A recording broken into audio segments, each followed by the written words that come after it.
오늘 우리가 살펴보는 계시록 말씀이 얼마나 사랑이 뜨거운 우리 주님의 말씀인가 이런 생각을 해보게 됩니다.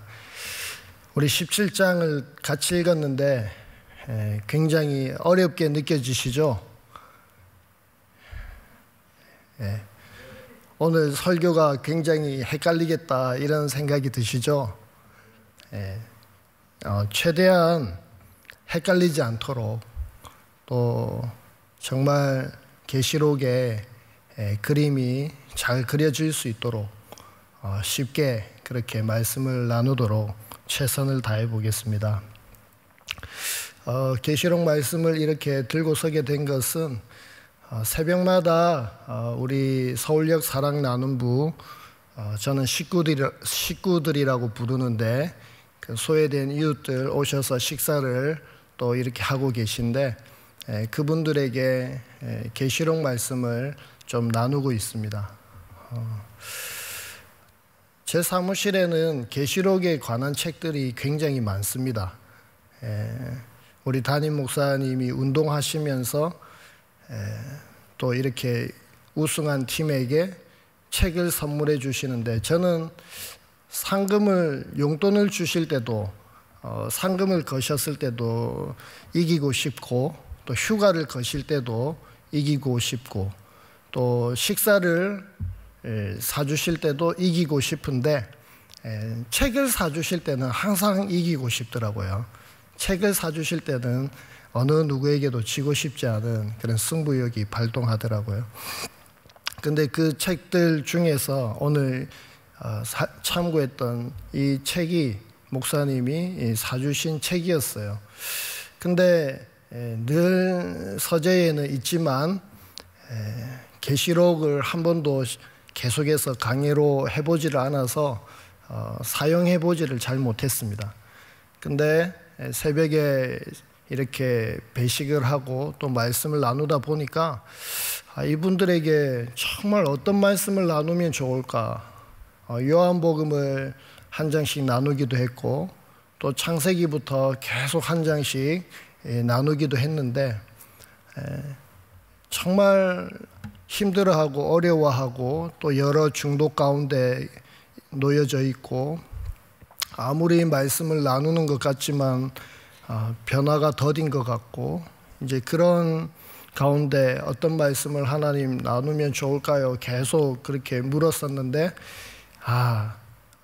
저도 계시록을 공부할 겸 또 하도 계시록이 이단들에게 많이 노출이 되어가지고 계시록은 마치 닫혀있는 책 같고 접근하기 어려운 책 같고 또 이해하기 어렵고 난해한 책 같고 그런 오해들이 많이 있는 것 같아서 이번 기회에 제대로 한번 살펴보고 또 우리 식구들에게 쉽게 나누면 좋겠다 그런 마음으로 보던 중이었는데 오늘 새벽이 이제 계시록 22장 설교를 다 마쳤습니다. 그래서 오늘 그 중에 17장을 보면서 여러분들과 은혜를 조금 나누고 싶습니다.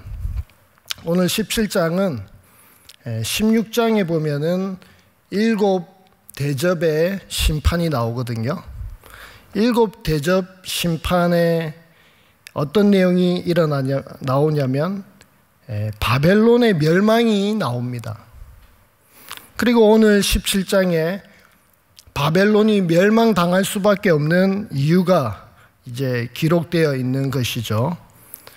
그래서 바벨론이 어떤 이유로 어떤 이유 때문에 멸망할 수밖에 없었는가 라는 부분을 우리가 오늘 하나하나 살펴보게 될 텐데요. 사실 바벨론은 누구를 가리킬까요? 로마 제국을 가리킵니다. 그 당시에 계시록이 쓰여졌던 그 당시에 이 바벨론은 음녀가 상징하는 음녀의 다른 이름이 큰 바벨론이죠. 이 음녀가 상징하는 것이 바로 로마 제국입니다. 그래서 오늘 우리 17장을 나누기 전에 한 배경 지식을 한 4가지 정도로 이렇게 한번 점검을 하고 또 소개를 하고 말씀을 보면 좋겠습니다. 첫 번째는 왜 음녀를 바벨론이라고 명명할까? 왜 음녀를 큰 바벨론이라고 말을 할까? 이것은 당시 요한계시록이 기록되던 그 당시의 유대인들의 인식에서 비롯되는 것이 있습니다. 왜냐하면 이스라엘 백성들은 우상 숭배 때문에 하나님께 징계를 받죠. 그래서 바벨론으로 포로로 끌려갑니다. 그러나 70년 만에 다시 돌아오게 되는데 그들은 여전히 다른 이방인들의 나라의 다스림을 받고 통치를 받고 종으로 살아가고 있습니다. 그것이 바벨론 포로 귀환 때뿐만 아니라 앞으로 계속 그렇죠. 페르시아, 헬라 제국, 로마 제국에 이르기까지 계속해서 정말 다윗의 그 영광스러운 그 하나님의 나라를 이루지 못하고 여전히 이방인들의 주권 아래에서 답답하게 살아가야 되는 그 모습. 그래서 유대인들은 아직까지 자기들은 로마 제국 시대지만 바벨론에 머물러 있다. 바벨론 상태에 머물러 있다. 이런 인식을 가지고 있었습니다. 그리고 또 이사야 47장을 제가 한번 읽어드리면 1절, 처녀딸 바벨론이여 티끌을 입으라. 내 보좌가 없어졌으니 내가 다시는 곱다 아리답다 일컬음을 받지 못하리라. 바벨론의 멸망을 이야기하는 이사야 47장 말씀입니다. 바벨론은 남유다를 이렇게 심판하는 도구로 하나님께 쓰임을 받았지만 얼마나 자고하고 교만하고 높아졌던지 나 외에는 누가 있느냐? 우리 하나님께서 하시는 말씀이죠. 나 외에 다른 이가 없느니라. 출애굽기 때 나 외에 다른 이가 없다. 오직 한 분이신 하나님, 그분께만 영광을 올려드려야 된다는 그러한 말씀이 바벨론이 하도 교만을 하니까 자고해지니까 제국의 왕이 되니까 그렇게 자기 외에는 아무도 없다라고 이야기를 합니다. 그래서 하나님께서 너는 너무 교만하다. 티끌로 내려와라. 내 보좌가 사라졌다. 라고 하시면서 큰 처녀딸 바벨론이여 이렇게 말씀하시거든요. 그래서 그렇게 교만한 바벨론, 지금 로마 제국도 교만하거든요. 로마 제국도 하나님의 믿는 자들을 핍박하지 않습니까? 서로마 같은 경우에는 1200년 정도 유지가 됐고 동로마 같은 경우는 2200년 정도 지속되었다고 합니다. 그런 장구한 역사 1000년, 2000년 되면은 영원하다고 느껴지지 않을까요? 그들이 이룬 힘과 권력과 그 제국은 영원할 것이다. 그렇게 아마 생각을 했던 것 같아요. 그래서 로마 제국 얼마나 교만한지 하나님이 보실 때에는 바벨론인 것이죠. 그래서 이 음녀를 바벨론이라고 명명하고 있습니다. 음녀는 로마 제국을 상징하는 것인데 역시 바벨론처럼 로마 제국도 교만하고 또 하나님의 백성들을 압제하고 핍박하기 때문에 그렇게 음녀라고 바벨론이라고 말씀하고 있습니다. 그리고 두 번째, 사탄도 여러분, 사탄도 삼위일체로 사역합니다. 이게 무슨 말일까요? 계시록 12장에는 사탄의 우두머리인 옛뱀, 그리고 붉은 용, 그리고 사탄 마귀라고 하는 실체가 나옵니다. 소개됩니다. 그게 성부 하나님을 사칭하는 거예요. 마치 자기가 성부 하나님인 것처럼 첫 번째 짐승에게 모든 권세를 다 주고요. 하나님이, 성부 하나님이 아들 예수님께 하늘과 땅의 권세를 다 준 것처럼, 그리고 그 첫째 짐승은 권력을 받고 다 힘을 받아가지고 그 용에게, 사탄에게 경배하거든요. 첫 번째 짐승이. 이렇게 성부 하나님을 사칭하는 모습으로 옛뱀, 붉은 용, 사탄 마귀가 등장하고 있습니다. 그리고 바다에서 13장에 바다에서 올라온 짐승은요, 아주 기괴하게 생겼는데 그 짐승은 머리가 7개 있습니다. 그런데 하나가 상해서 죽게 되었는데 다시 회복이 되어서 살아난 거예요. 마치 우리 예수님께서 십자가에 못 박혀 죽임을 당하셨다가 사도 요한에게, 사도 바울에게 드러났을 때의 모습, 나타나셨을 때의 모습은 죽임당한 어린 양의 모습으로 드러나잖아요. 창에 찔리시고 못에 박히신 상처 입은 모습으로 예수님이 자신을 드러내듯이 이 첫째 짐승, 바다에서 올라온 짐승도 마치 예수님을 사칭하면서 용으로부터 권세를 다 받아 누리고, 그리고 온갖 신성 모독의 이름을 자기 몸에 새기고 있고, 그리고 죽었다가 다시 살아나는 척 하면서 많은 사람들에게 미혹을 일으켜서 자기를 따르게 만드는, 그리고 그리스도인들을 계속해서 핍박하고 죽이고 승리하고 하는 그러한 첫째 짐승을 우리가 볼 수 있습니다. 그리고 또 땅에서 올라온 두 번째 짐승은 양처럼 뿔이 있는데요, 용처럼 말을 한다고 했습니다. 하늘에서 불을 내린다고 했습니다. 이적을 막 일으킨다 했습니다. 그리고 첫째 짐승을 형상화시켜서 우상을 만든다 했습니다. 그리고 그 우상에게 생기를 집어넣습니다. 우상이 말을 합니다. 움직입니다. 그래서 많은 사람들이 그 우상을 숭배하게 만듭니다. 그리고 666이라고 하는 그러한 짐승의 이름과 짐승의 수를 가리키는 그 숫자를 받아서 살아가게 합니다. 이게 두 번째 짐승이 하는 짓입니다. 마치 성령님이에요. 성령은 구원의 인이 되잖아요. 보증이 되잖아요. 그리고 성령님이 생기를 불어넣으시고 살게 하시는 영이잖아요. 성령님을 통해서 많은 기적과 표적과 이적들이 일어나잖아요. 이런 두 번째 짐승, 성령을 사칭하는 짐승. 그러니까 이 사탄은요, 삼위일체같이 행동을 하고 하나님을 사칭하면서 자기가 하나님인 척 모방하고 속이고 거짓된 모양으로 일을 한다는 것이죠. 그렇게 믿지 않는 자들을 유혹해서 죽음으로, 파멸로 이끌어가는 존재라는 것입니다. 조심해야 되겠죠.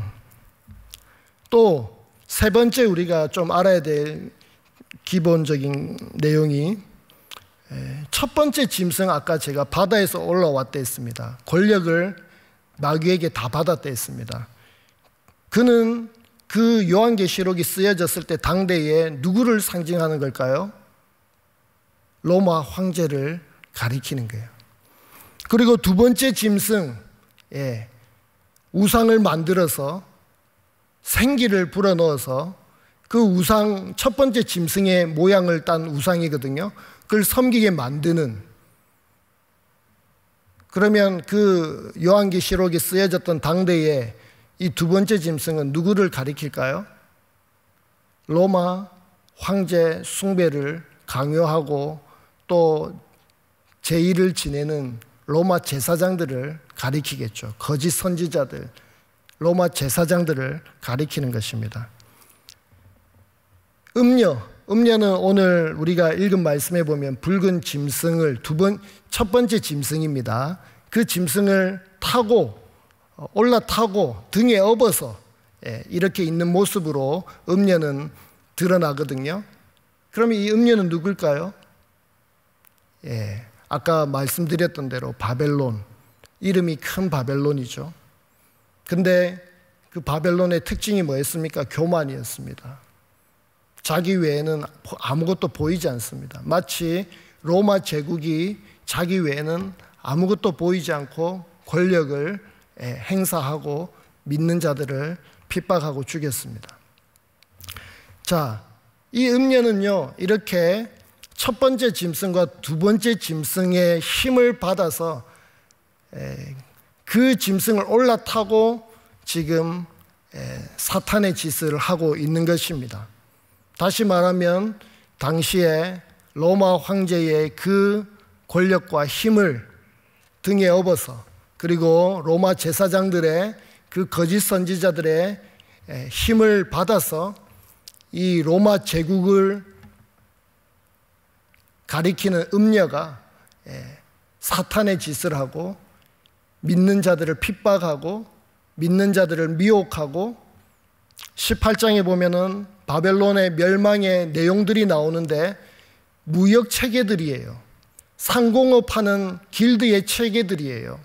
그리고 정치 권력의 구조의 체계들이에요. 힘과 권력과 부와 경제와 당시의 문화, 무역, 이런 것들로 인해서 로마는 계속 부강해졌지 않습니까? 그 죄의 메커니즘, 하나님은 온데간데였고 계속 불을 쌓아가면서 교만해지고 자고해졌던, 그리고 믿는 자들을 핍박했던 그 로마 제국의 죄의 메커니즘, 그것이 사탄이 운용하고 있는 것들이고, 그것이 무너졌다라고, 멸망되었다라고 하나님께서 말씀하고 계시고, 지금 음녀는 로마 제국을 가리킴과 동시에 로마 황제와 로마 제사장의 그 도움을 받아서 하나님을 대적하고 있다, 이렇게 여러분들이 이해하시면 되겠습니다. 그러면 오늘 말씀이 좀 쉽게 이해될 줄로 압니다. 그리고 마지막으로 천년왕국에 대한 이해입니다. 이 내용도 조금 아셔야 뒤에 부분에 우리가 이해를 할 수 있습니다. 천년왕국, 저는 학교 다닐 때 교수님에게 역사적 전천년설만 배웠습니다. 그래서 쉽게 말하면 뭐냐, 천년왕국, 우리가 왕노릇하는, 천년 동안 왕노릇하는, 우리 예수님과 천년 동안 왕노릇한다, 이게 천년왕국이에요. 그 천년왕국 전에 재림이 있다. 이 말은 재림이 아직 이루어지지 않았고, 그리고 재림 이후에 천년왕국이 이루어진다는 거예요. 예수님이 아직 오시지 않았죠. 재림하시지 않았죠. 재림하시고 난 뒤에 천년왕국이 이루어진다는 거예요. 그런데 아무리 생각해도 성경을 이제 공부하고 하면 이기는 자에게 보좌에 앉혀주겠다. 그리고 하나님의 나라는 이미 너희 가운데 임하였다. 이미 하나님의 나라는 우리 안에 있고요. 그리고 우리는 이 믿음으로 살아가는 자들은 이긴 자들이고 왕노릇하고 있고, 그 이긴 자는 예수님께서 보좌에 앉혀주겠다고 말씀하셨기 때문에 이미 우리는 왕노릇하고 있거든요. 천년왕국을 우리가 이미 지금 살고 있거든요. 그래서 아무리 생각해도 이해가 잘 안 되더라고요. 그래서 계시록이 더 어렵게 느껴졌던 것 같습니다. 그런데 제가 공부를 조금 또 살펴보다 보니까 요즘 대부분의 성경학자들은, 성경을 연구하는 학자들은 이제 무천년설을 많이 지지를 하고 있더라고요. 우리 송 목사님 계시록 책을 보았을 때도 무천년설을 지지하는 것을 보았습니다. 무천년설이 뭡니까? 예수님의 초림과 재림 사이가 천년왕국이라는 거예요. 천년왕국이 따로 그런 천년왕국이 아니라 예수님의 초림부터 재림 사이가 우리가 예수님과 왕노릇 한다는 거예요. 예수님이 이 땅에 오셔서 십자가에 못 박혀 죽으실 때 엄청난 사건이 일어나는 것이죠. 사탄은 죄로 이 인류를, 온 우주를, 온 역사를 자기 마음대로 유린을 하고 횡포를 부렸지 않습니까? 많은 사람들을 미혹하고 멸망으로 이끌었지 않습니까? 그런데 그 죄를 예수님이 십자가에서 해결해 버리셨기 때문에 사탄은, 옛뱀은, 붉은 용은 하늘에서 떨어지게 되었습니다. 그리고 떨어진 상징적인 표현이죠. 권력을 잃었다는 거예요. 죄가 사라졌기 때문에 더 이상 사탄은 자기가 밥 먹고 힘을 쓸 그것이 없어졌다는 거예요. 세력을 잃어버렸다는 거예요. 힘을 잃어버렸다는 거예요. 그러나 이 땅에 떨어졌지만 그래도 계속 교회를 공격하고 핍박하고 하는 모습으로 살아갑니다. 그러나 믿는 사람들, 예수님을 믿는 사람들은 계속 사탄을 이기고 정복하고 다스리고 쫓아내고 하는 것이죠. 왜냐하면 우리가 왕노릇하기 때문에요. 우리가 죄에서 자유함을 누리기 때문에 그렇습니다. 믿습니까? 그렇기 때문에 우리가 선교를 하는 것입니다. 지금도 우리는 사탄을 쫓아내러 갑니다. 어둠의 세력들을 쫓아내러 갑니다. 진리의 말씀, 구원의 말씀, 십자가 사랑을 가지고, 생명의 말씀을 가지고, 복음을 가지고 그렇게 우리가 나아가는 것이죠. 초림부터 재림, 이 사이가 천년왕국이다.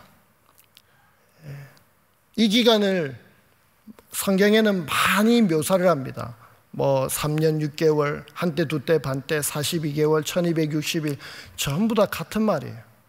그만큼 이 기간이 교회의 입장에서는 환난과 인내와 핍박과 고난의 시기지만 짧다라는 거예요.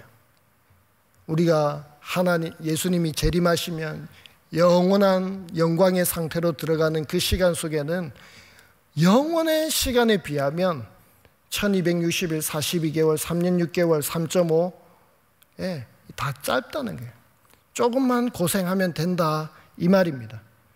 이 시기에 사탄은 무저갱의 결박이 되었다라고 상징적으로 표현을 합니다. 힘을 다 잃어버렸으니까요. 그런데 예수님이 오실 때쯤 되어서 이 사탄은 잠깐 노임을 받는다고 성경은 기록합니다. 그러면 자기의 세력들을 모아서, 곡과 마곡의 그 모든 군사력을 모아서 하나님을 대적하게 됩니다. 그 소문은 굉장히 두려운 소문이 됩니다. 세상에 엄청난 사건이 될 것처럼 큰 소문이 일어나고 무시무시한 사건처럼 이야기는 되는데, 그러나 우리 예수님께서 불을 내리셔서 20장에 보면 불을 내리셔서 깔끔하게 다 불태워서 처리해 버리십니다. 손도 한 번도 못 쓰고 사탄의 세력들은 다 유황불못으로 들어가게 됩니다. 그게 아마겟돈 전쟁이겠죠. 자, 이런 배경을 가지고 오늘 우리가 말씀을 한번 살펴보겠습니다. 17장 1절을 보니까 또 7 대접을 가진 7 천사 중 하나가 와서 내게 말하여 이르되 이리로 오라. 많은 물 위에 앉은 큰 음녀가 받을 심판을 내게 보이리라. 음녀가 로마 제국을 가리킨댔죠. 많은 물 위에 있다고, 앉아 있다고 합니다. 그 많은 물이 무엇입니까? 15절에 보니까 물은 백성과 무리와 열국과 방언들이라. 요 표현도 사실 사탄의 영향력에 사탄을 드러내는 말들은요, 항상 뒤죽박죽이에요. 하나님은 열방을 구원하신다 할 때 나라와 족속과 백성과 방언, 요 순서예요. 그런데 이 뒤죽박죽이에요. 백성과 무리와 열국과 방언. 사탄은 항상 하나님을 따라하는데, 모방하는데 사기치고 사칭하는 모습이에요. 그런데 어쨌든 이렇게 음녀가 어디에 앉아 있냐면은 모든 열국, 나라 위에, 백성들 위에 앉아 있다는 거예요. 로마 제국의 그 힘과 부와 권세가, 죄의 메커니즘이 모든 나라에 영향을 미치고 있다는 거예요. 그 로마 제국은 단순히 나라가 아니죠. 지금 성경에서 말하는 것은 사탄이 지금 세력을 펼치는 모습이에요. 이만큼 사탄이 세력을 뻗치지 않는 곳은 한 곳도 없다는 걸 가리키고 있습니다. 로마 시대 때만 그랬을까요? 저는 대한민국도 죄의 도성이라고 생각이 들어요. 얼마나 중독에 빠져 있는지. 여러분, 우상숭배가 다른 게 아니잖아요. 마음을 빼앗기면 우상숭배 아닙니까? 거룩한 신부, 하나님만 바라보고 하나님과 깊은 교제, 하나님밖에 모르는, 하나님만 사랑하는, 그것이 거룩한 신부의 모습일진데 지금 한국 교회와 한국의 사회는 어떻습니까? 굉장한 것들로 정신이 온데간데 없고 하나님께 많이 멀어져 있는 모습을 봅니다.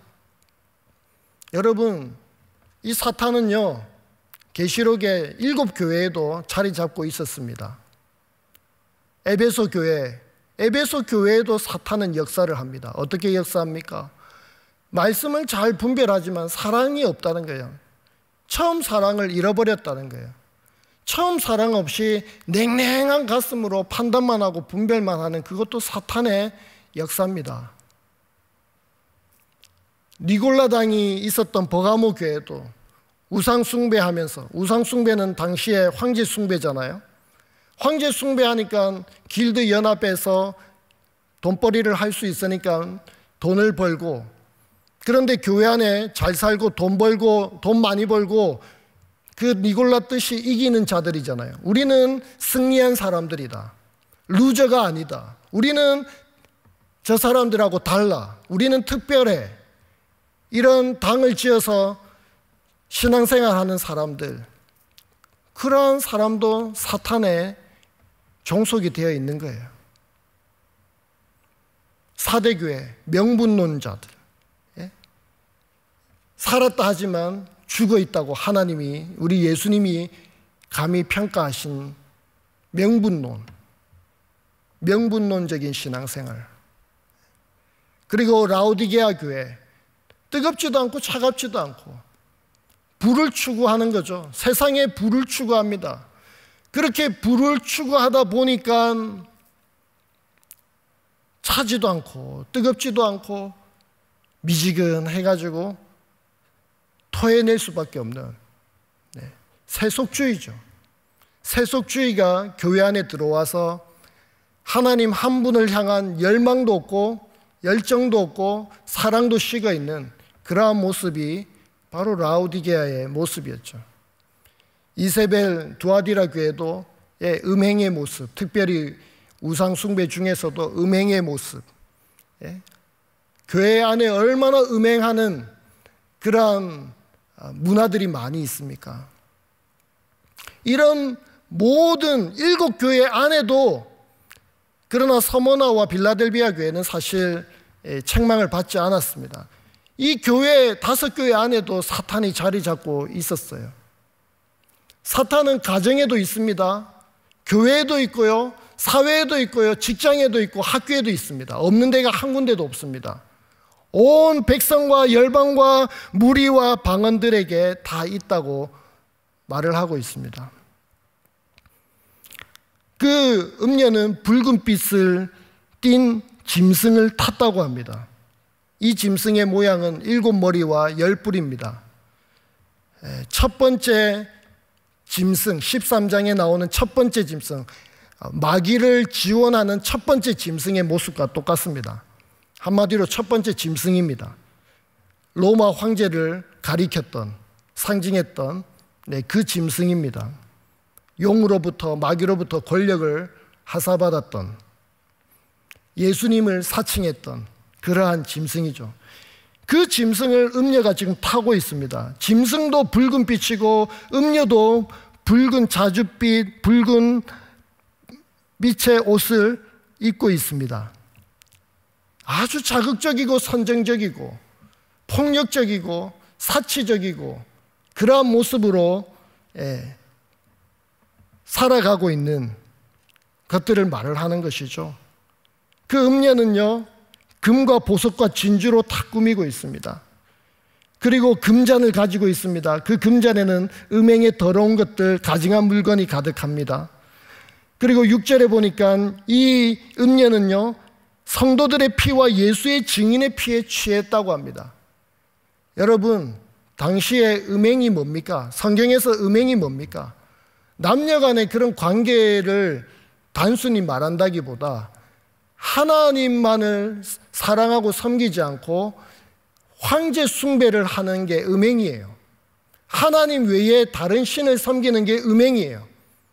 하나님만 바라보지 않고 마음이 흩날리고 온전하지 못한 것, 마음이 나뉘어져 있는 것, 그게 음행입니다. 그런 우상 숭배하는, 다른 황제 숭배를 하다 보니까 황제 숭배를 하지 않는 자들은 어떻게 됩니까? 핍박을 하게 되잖아요. 죽이게 되잖아요. 그 성도들의 피에, 순교자들의 피에, 예수의 증인들의 피에 이 음녀가 취했다는 거예요. 이 음녀가 우상 숭배를 하고 우상 숭배 안 하는 자들을 다 죽이고 있다는 거예요. 이 음녀의 이름은 큰 바벨론입니다. 비밀이라고 합니다. 이 비밀은 마지막 날에 되어질 구속의 비밀을 가리키는 게 아니에요. 사탄은 하는 것들이 항상 은밀하고 뒤에서 고자질하고 험담하고, 사탄의 아볼론 뜻이 뭡니까? 디스트럭션이잖아요. 파괴입니다. 분열입니다. 미워하고 깨어지고 나뉘고 분열을 일으키는, 파괴시키고 멸망으로 가고 죽음에 이르게 하는 그것의 사탄이 실체죠. 땅의 음녀들과 가증한 것들의 어미다. 음녀는 땅에 가증한 것들의 어미래 있으니까 얼마나 많은 자식들을 지금 낳아서 기르고 있습니까? 이 음녀는 얼마나 새끼를 많이 쳤던지 그것들이 다 어미라고 말을 하고 있습니다. 그 다음에 우리 7절을 보겠습니다. 이제 짐승에 대한 이야기인데요. 7절에 천사가 이르되 왜 놀랍게 여기느냐? 내가 여자와 그가 탄 7머리와 10뿔 가진 짐승의 비밀을 내게 이르리라. 지금 음녀가 타고 있는 짐승에 대해서 천사가 가르쳐 주겠다는 거예요. 네가 본 짐승은 전에 있었다가 지금은 없으나 장차 무정행으로부터 올라와 멸망으로 들어갈 자다. 여러분 잘 보세요. 전에 있었어요. 아까 제가 사탄이 하늘에서 떨어졌다 그랬죠. 예수님이 십자가에 죽으셨을 때, 예수님이 죄를 도말하셨을 때, 해결하셨을 때 사탄은 더 이상 죄의 권능을 가지고 일할 수가 없기 때문에, 자기 밥을 잃어버렸기 때문에 힘을 잃고 땅으로 떨어졌습니다. 바로 그 표현이에요. 전에 있었어요. 전에 활동을 했어요. 활약을 했어요. 근데 지금은 없어요. 앞에 나팔 재앙을 보면은 무적행으로 들어가게 됩니다. 그 표현이에요. 힘을 잃고 세력을 잃은 표현이 무적행으로 들어갔다는 거예요. 그런데 조금 있으면 무저갱으로부터 올라와 하나님을 대적하다가 아마겟돈 전쟁에서 힘도 펼치지 못하고 불과 유황불못으로 들어가게 되는 둘째 사망, 완전한 사망으로 들어가게 되죠. 20장에서 그렇게 됩니다. 이게 이 짐승의 운명이에요. 아까 사탄은 삼위일체로 움직인다 했죠. 마귀, 첫 번째 짐승, 둘째 짐승. 이게 사탄의 실체예요. 이 사탄은 예수님이 십자가에 죽으실 때 세력을 다 잃어버렸어요. 머리가 박살이 났어요. 그런데 이 땅에서 여전히 우리를 공격합니다. 그러나 힘이 없는 모습으로 공격하지만 조금 있으면 무저갱으로부터 올라와서 굉장한 힘을 발휘하게 됩니다. 소문이 무성하고 요란하고 시끄럽고 무시무시해집니다. 성도들의 고통이 더 커질 거예요. 그런데 얼마 가지 않아서 바로 하나님이 불을 내려서 다 멸망시키죠. 이 짐승의 실체가 그렇게 소개되고 있습니다. 9절을 보겠습니다. 지혜 있는 뜻이 여기 있으니 그 일곱 머리는 여자가 앉은 일곱 산이요 또 일곱 왕이라. 지혜가 있어야 이걸 다 이해할 수 있다는 거예요. 완전히 우리가 깨달을 수는 없지만 어떤 의미인지를 알 수 있다는 거예요. 지혜 있는 뜻이 여기 있다. 지금 첫째 짐승, 여자가 타고 있는 짐승은 일곱 머리와 열 뿔을 가지고 있잖아요. 근데 그 일곱 머리가 뭐냐? 바로 일곱 왕이다. 일곱 산이고 일곱 왕이다. 일곱 산은 여러분 로마가 일곱 언덕 위에 세워진 도시거든요. 일곱 산 위에 세워진 도시예요. 그래서 로마를 가리킵니다. 그리고 일곱 왕이라. 그래서 이 짐승은 제가 아까 얘기 드렸죠. 첫 번째 짐승이랬죠. 로마 황제를 가리킨댔죠. 로마 황제, 로마를 호령하는 그 황제를 가리키는 거예요. 그 로마 황제들의 힘과 권력을 구가하는 그들에게 역사하는 사탄의 실체인 것이죠. 그런데 그 일곱 왕 중에 다섯은 망했고 하나는 지금 있고 다른 하나는 아직 이르지 아니했고 이르면 반드시 잠시 동안 머무르리라. 전에 있었다가 지금 없어진 짐승이 여덟째 왕이 되는데 일곱 중에 속한 자다. 다섯 왕이 무너졌어요. 아마 예수님의 십자가의 사건이 아닐까 생각은 해봅니다. 무너졌어요. 그리고 하나는 지금 있습니다. 그리고 조금 있으면 하나가 더 이르게 되는데 이르면 반드시 잠시 동안 머무른다. 그리고 11절에 전에 있었다가 지금 없어진 짐승은 여덟째 왕이니 일곱 중에 속한 자다. 전에 있었다가 지금 없어진 짐승. 이 표현이 지금 3번이나 등장합니다. 음녀가 타고 있는 짐승을 말하는 거예요. 음녀가 타고 있는 그 짐승이에요. 그 짐승이 로마 황제들 속에서 역사하고 그 황제들이 죽고 다시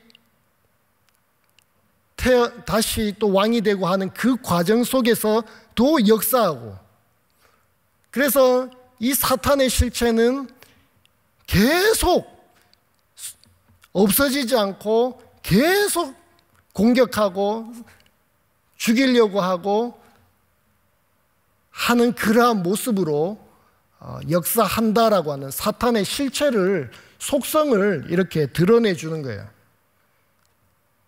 어렵게 생각할 거 없습니다. 이 짐승이 7머리가 있댔는데 그 7머리가 로마 황제 7왕이라고 합니다. 그런데 5은 없어졌고 하나는 지금 있고 하나는 좀 이따 생길 텐데, 또 하나가 전에 있었다가 지금 없어진 짐승 8째가 나올 텐데 7 중에 속한 자다. 7 중에 속했다는 것은 사탄의 속성을 가지고 그대로 또 다시 역사한다, 이런 의미거든요. 근데 여러분, 이 표현이 사실은 굉장히 어렵더라고요. 근데 사탄은 이것도 예수님을 그대로 모방하고 사기치고 사칭하는 모습이에요. 하나님께서 6일 동안 이 우주 만물을 창조하셨습니다. 7일째 되었을 때 안식을 하셨어요. 그러면 8일째 되면서부터는 안식의 새로운 세계를 우리가 기대할 수가 있습니다. 예수님께서 금요일 날 십자가에 못 박혀 죽으셨습니다. 3일 동안 죽음 가운데 계시다가 안식 후 첫날 8일째 되는 날, 8일째 되는 날 우리 예수님이 부활하시고 새 언약의 새 창조, 재창조의 시대를 활짝 열어주셨어요. 그 창조의 질서와 창조 질서 속에 담겨있는 안식의 개념과 그것의 성취를 예수 그리스도의 십자가의 죽으심과 부활로 말미암아 재창조와 새 창조에 대한 새 시대를 열어가는 이 놀라운 구속의 사건을 사탄은 5은 망했고 하나는 지금 있고, 여기까지 6일 동안 창조가 되겠죠. 그리고 하나는 아직 이르지 않았는데 이르면 잠시 동안 머무른다. 꼭 안식하는 것처럼 따라하는 거예요. 그리고 전에 있었다가 지금 없어진 짐승은 8째 왕이다.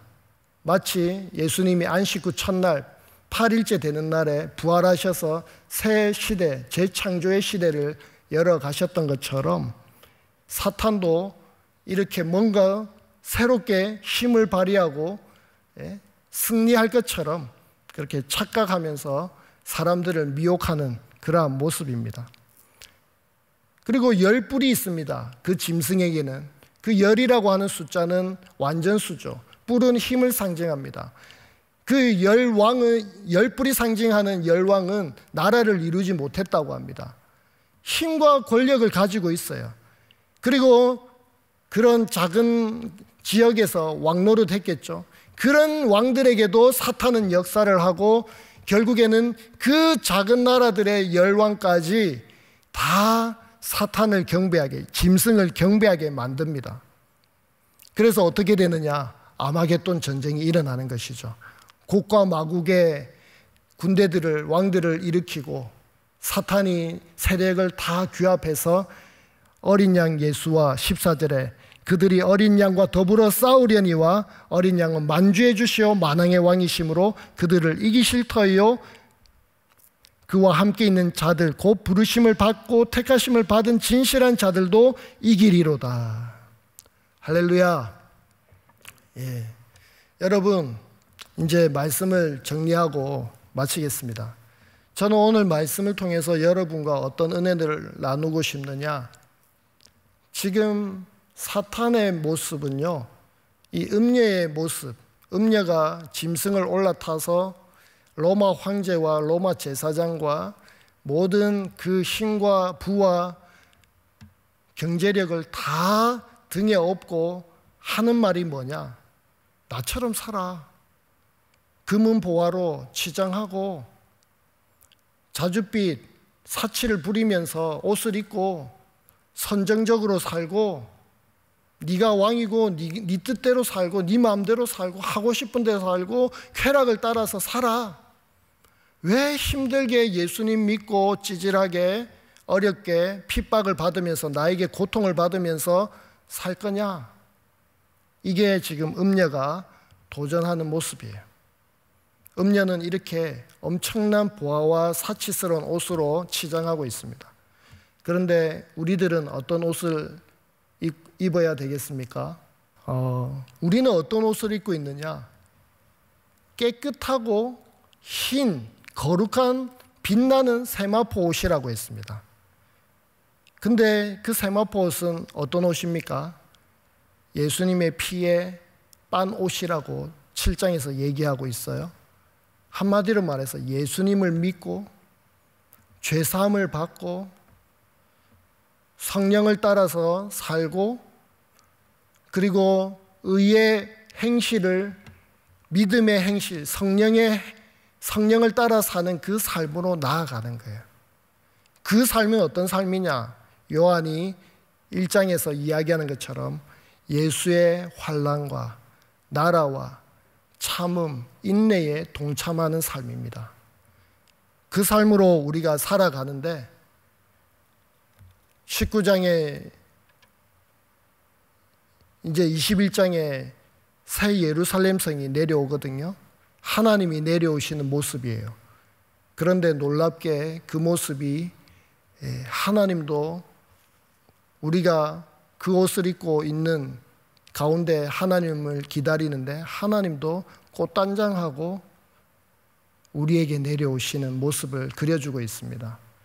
그리고 21장 9절 10절 집에 가셔서 한번 읽어보시면 될 텐데요. 다 같이 읽어보겠습니다. 시작. 7 대접을 가지고 마지막 7 재앙을 담은 7 천사 중 하나가 나와서 내게 말하여 이르되 이리 오라. 내가 신부 곧 어린 양의 아내를 내게 보이리라 하고, 지금 어린 양을 보이겠다 했죠. 우리를 보여주겠다고 했습니다. 지금 천사가 그 다음 성령으로 나를 데리고 크고 높은 산으로 올라가 하나님께로부터 하늘에서 내려오는 거룩한 성 예루살렘을 보이니, 우리가 세마포 옷을, 희고 깨끗하고 빛나는 세마포 옷을 입고 예수님 믿고 의의 행실을 따라서 살아가는데, 그렇게 살아가면서 하나님을 기다리는데 하나님이 내려오시는 그 모습이 새 예루살렘 성의 모습인데, 그 예루살렘 성이 우리라는 거예요. 신부라는 거예요. 이게 무슨 말일까? 저는 곰곰이 생각해 봤는데 요한복음 15장이 생각이 나더라고요. 나는 포도나무요 너희는 가지다. 너희가 내 안에 있으면 많은 열매를 맺는다. 아, 가지가 포도나무에 붙어 있으면 그게 포도나무지. 여러분, 우리가 믿음을 따라 세마포 옷을 입고 흰 옷을 입고 믿음을 따라 지키는 그 힘든 삶을 살아가면 하나님이 우리 안에 계셔서 우리가 영광스러운 새 예루살렘 성, 천국이 보석으로 금으로 엄청난 영광스러움이, 천국이 그렇다는 게 아니라 우리 안에 이루어져 있는 천국이 그러한 모습이고, 우리가 곧 재림하시는 예수님을 만나서 가게 될 영광의 그 상태는 완성된 모습으로 만나게 된다라는 것이에요. 한마디로 믿음의 삶을 사는 우리는 굉장한 하나님이 우리 안에 계셔서 집을 짓고 계셔서 굉장한 영광스러움으로 우리가 살게 된다는 것입니다. 이 말씀을 기억하시면서 이 어려운 시대 속에서, 혼란 속에서, 세속주의 가운데 정말 믿음을 지키시고 사도 바울이 고백하는 것처럼 견실하고 흔들리지 말고 주의 일에 항상 더욱 힘쓰는 자들이 되시기를 주님의 이름으로 부탁드립니다. 우리 다 같이 기도하고 마치겠습니다. 이 시간 기도하실 때 하나님, 사단의 유혹과 미혹과 계계로부터 하나님 깨어있게 하여 주시옵소서.